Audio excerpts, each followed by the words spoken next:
নমস্কাৰ বন্ধুসকল, মই উৎপল আৰু আপোনালোকে চাই আছে মোৰ ইউটিউব চেনেল। আজিৰ পৰা এটা নতুন বস্তু আৰম্ভ কৰিবলৈ গৈ আছোঁ। মই যে ইউটিউবত এটা নতুন প্লেলিষ্ট আৰম্ভ কৰিম আৰু সেই প্লেলিষ্টত থাকিব ক্ৰিকেট জগতৰ লগত জড়িত সকলোবোৰ খবৰ প্ৰত্যেকটো সপ্তাহতে এটা বা দুটা ভিডিঅ'ৰ আগত মই আপোনালোকৰ মাজলৈ লৈ আহিবলৈ চেষ্টা কৰিম। আশা কৰোঁ আপোনালোকে যে আহিবলগীয়া মোৰ সকলোবোৰ ভিডিঅ' ভালকৈ চাই আৰু এইটো ভিডিঅ' যাতে শেষলৈকে চাব। তেতিয়াহ'লে আহকচোন পলম নকৰি প্ৰথমটো পিছত আজি আৰম্ভ কৰোঁ। প্ৰথমটো খবৰ আপোনালোকে নিশ্চয় সকলো ক্ৰিকেট প্ৰেমীয়ে গম পায়, কিন্তু তেওঁ বুলি মই জনাবলৈ আকৌ লৈছোঁ যে ভাৰতীয় দল যি নিউজিলেণ্ডলৈ গৈছিলে আৰু নিউজিলেণ্ডলৈ গৈ 5খনীয়া T20 শৃংখলাৰ যি 5খনতে পৰাজিত কৰিবলৈ সক্ষম হ'ল ঘৰুৱা দলক নিউজিলেণ্ডক আৰু 5-0 ব্যৱধানত চিৰিজটো জিকি পেলাই ক্লিন শ্বিপ কৰিবলৈ সক্ষম হ'ল নিউজিলেণ্ডক।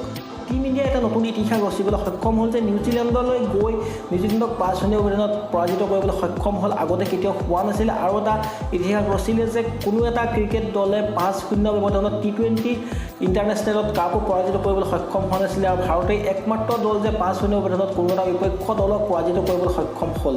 আৰু ইয়াৰ পিছত দ্বিতীয়টো খবৰ লৈ আহিছোঁ যে টিম ইণ্ডিয়াৰ যি 5খনীয়া T20 শৃংখলা আছিল নিউজিলেণ্ডৰ বিৰুদ্ধে সমাপ্ত হোৱাৰ পিছত 3খনীয়া ওৱান-ডে শৃংখলা আৰম্ভ হ'ল আৰু প্ৰথমখন খেলত পৰাজয় বৰণ স্বীকাৰ কৰিব লগা হ'ল টিম ইণ্ডিয়াই। প্ৰথম বেটিং কৰিবলৈ আহি 347 ৰান কৰে নিৰ্ধাৰিত 50 অভাৰ।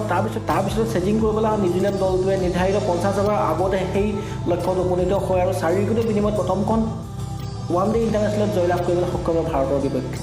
প্ৰথমখন খেলতে টিম ইণ্ডিয়াৰ হৈ শ্ৰেয়স আয়াৰে তেওঁৰ কেৰিয়াৰৰ প্ৰথমটো শতক অৰ্জন কৰিবলৈ সক্ষম হয়, যিটো খেলখনত ভাৰতক জয় সোৱাদ ল'বলৈ নাপালে। তাৰপিছতে নিউজিলেণ্ডৰ হৈ পেলাই ৰছ টেইলৰে দুৰ্দান্ত শতক কৰে আৰু নট আউট থাকি পেলাই খেলখনত জয়ত উপনীত কৰে নিউজিলেণ্ড দলটো।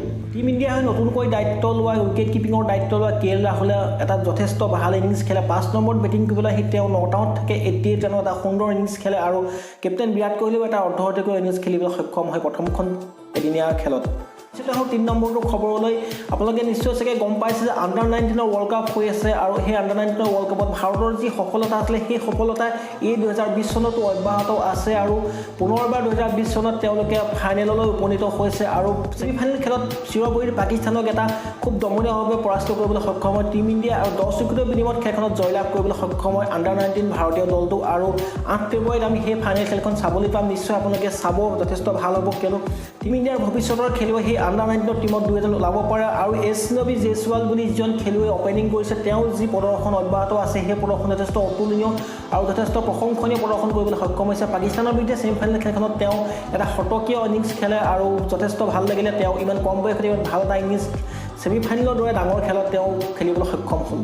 আৰু লগতে এটা কথা কৈ থওঁ যে বিগত যি আণ্ডাৰ-19 ৱৰ্ল্ড কাপ হৈছিলে 4বাৰকৈ খিতাপ জয় কৰিছিলে টিম ইণ্ডিয়া আৰু কোনো দলে 4বাৰকৈ খিতাপ জয় কৰিবলৈ সক্ষম হোৱা নাই। সেই এটা 5 নম্বৰ বাৰ খিতাপ জয়ৰ কাৰণে ফাইনেলত অৱতীৰ্ণ হ'ব ভাৰতীয় দল।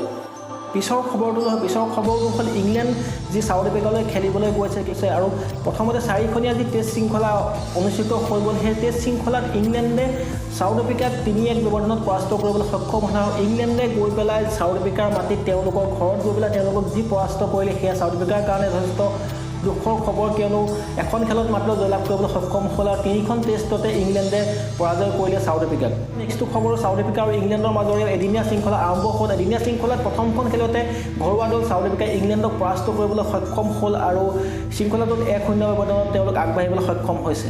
আৰু টেষ্ট শৃংখলাত পৰাজয় বৰণ কৰাৰ পিছত চাউথ আফ্ৰিকাই যে ওৱান-ডে শৃংখলা দখল কৰিবলৈ সক্ষম হয় সেয়া যথেষ্ট ভাল লাগিছে, কিয়নো টেষ্টত পৰাজয় বৰণ কৰাৰ পিছত ওৱান-ডেত যি ধুনীয়া কমবেক কৰিছে আৰু প্ৰথমখন খেলত 7 উইকেটৰ বিনিময়ত পৰাস্ত কৰিছে ইংলেণ্ডক। আৰু ইংলেণ্ড যি ৱৰ্ল্ড চেম্পিয়ন আছিলে ওৱান-ডেত আৰু সেই ওৱান-ডেত প্ৰথমখনতে চাউথ আফ্ৰিকাই পৰাস্ত কৰিবলৈ সক্ষম হ'ল ইংলেণ্ডক আৰু বাকী থকা 2খন খেলত চাউথ আফ্ৰিকাই ভাল প্ৰদৰ্শন কৰি শৃংখলাটো দখল কৰিব বুলি আশা কৰা হৈছে। পৰৱৰ্তী খবৰলৈ আহোঁ। অন্তিমটো খবৰ টিম ইণ্ডিয়াৰ নিউজিলেণ্ডৰ বিৰুদ্ধে হ'ব লগা দ্বিতীয়খন ওৱান-ডে মেচ 8 ফেব্ৰুৱাৰীত অনুষ্ঠিত হ'ব অকলেণ্ড ক্ৰিকেট গ্ৰাউণ্ডত আৰু টিম ইণ্ডিয়াই যি 3খনীয়া শৃংখলাটোত 1-0 ব্যৱধানত পিছ পৰি আছে। সেই পিছ পৰি থকাৰ পিছত 2খন খেল বাকী থকা অৱস্থাত 2খন খেলেই যথেষ্ট গুৰুত্বপূৰ্ণ হৈ পৰিছে ভাৰতৰ কাৰণে, কিয়নো 2খন খেল জিকিলেহে শৃংখলা দখল কৰিবলৈ সক্ষম হ'ব ভাৰতীয় দল। কিন্তু নিউজিলেণ্ডে ওৱান-ডেত যি প্ৰদৰ্শন আগবঢ়ালে প্ৰথমখনত বাকী 2খনতো ভাৰতক যোগ্য প্ৰত্যুত্তৰ দিব বুলি আশা কৰা হ'ল আৰু টিম ইণ্ডিয়াও সেই প্ৰত্যুত্তৰত কেনেকুৱা ভাল খেল প্ৰদৰ্শন কৰিবলৈ সক্ষম আৰু খেলখনত জয়ী হ'বলৈ সক্ষম হ'বলৈ নহ'ব সেয়া লক্ষণীয় হ'ব। তেতিয়াহ'লে চাবলৈ নাপাব 8 ফেব্ৰুৱাৰী দিনা ৰাতিপুৱা 7টা বজাৰ পৰা আৰম্ভ হ'ব খেলখন আৰু আশাৰে বাট চাম যে ভাৰতে কামবেক কৰি ভাল এটা প্ৰদৰ্শন কৰি দ্বিতীয়খন ওৱান-ডে মেটছত জয়ী হৈ সমতা স্থাপন কৰিবলৈ সক্ষম হয় 3খনীয়া শৃংখলাটোত। আৰু তেতিয়াহ'লে বন্ধুসকল ভিডিঅ'টো ইমানখিনিয়ে আছিলে আজি প্ৰথম এপিছ'ডটো আপোনালোকে কেনেকুৱা পালে চাই পেলাই মোক কমেণ্ট বক্সত কমেণ্ট কৰি জনাব যে নতুনকৈ আহিছে আপোনালোকে ছাবস্ক্ৰাইব কৰিব ভিডিঅ'টো ভাল লাগে ভিডিঅ'টো আপোনালোকে শ্বেয়াৰ কৰিব বিচাৰে শ্বেয়াৰ কৰিব পাৰে তেতিয়াহ'লে আজি ভিডিঅ'টো ইমানখিনিয়ে আছিলে তেতিয়াহ'লে নতুন ভিডিঅ'ত লগ পোৱা পৰৱৰ্তী আজিৰ ভিডিঅ'লৈ পাই